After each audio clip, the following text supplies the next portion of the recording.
So today I want to talk about the power of vulnerability and how it can unlock amazing possibilities for you personally and professionally.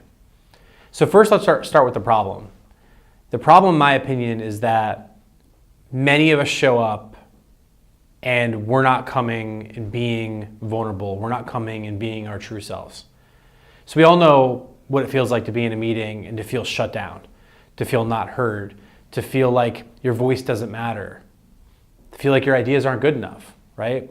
That's how I felt when I first started making these videos. And what I realized was I'd look at things and I would critique the color, I'd critique the frame or the audio or the way I looked, and nothing was getting published.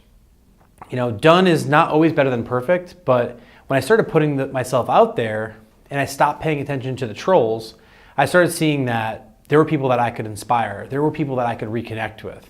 And that's where I think the power of social media really comes in, and the power of just connecting with people. But back to vulnerability for a second, I think the reason why people don't allow themselves to show up as vulnerable is because of the behaviors that they see from the top.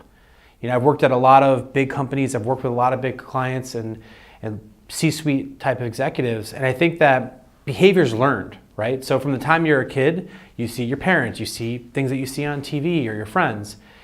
If people are afraid to be vulnerable because they're more concerned with being right than they are with being wrong or learning, there's no shot for a bottom-up change in your organization to happen. And I think the reality today is that most organizations are trying to get flatter. They're trying to get more holacratic. But the reality is hierarchy is a thing. And change is the only constant. And if you're at the top of your organization and you're not creating a space for psychological safety, you're not encouraging people to share ideas, then innovation is just not possible for you. If you're afraid to ask the what if question, or you're afraid to be wrong, there's no way that you can be right or be reimagined. When you find yourself met up against one of those things, ask yourself and ask your boss and ask your colleagues, what are you so afraid of? What would being right look like? What's so bad about being wrong? So that's what I think of vulnerability. I love being able to encourage people to put themselves out there. I think that when you can show up and be yourself, when you are right and being wrong more often, you're gonna fail forward. You're gonna be able to learn more. So it starts with asking questions. You know, if you're afraid to speak up in a meeting, you know, maybe visit your boss and ask for some feedback. Maybe the first thing they'll say is, well, I wish you spoke up more in that meeting, Pete, or I wish you did this differently. You'll say, I'm really glad that you talked about that. I felt really uncomfortable speaking up today, boss, because I didn't want to be wrong. And this is how I see it.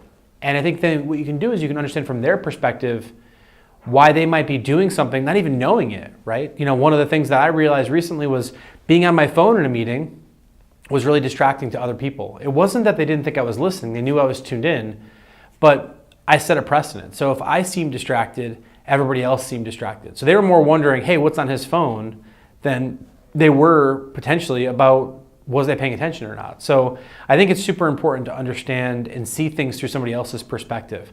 That's why we do so much design thinking or human-centered design, because until you step into your customer's shoes or your audience's shoes, you're only seeing the world through your eyes. And if there's one thing we all know is our eyes are biased. So getting rid of that bias, or at least reducing it to a certain perspective, is about asking that question and understanding, not logically, but emotionally, how are you making people feel? And more importantly, letting people know how they're making you feel. More oftentimes than not, people have no idea how their actions or behaviors are affecting you. So if you take one thing away from this conversation, is that vulnerability is a power skill, a super skill that you can put forward, but it starts with being a bit more curious before jumping to that conclusion.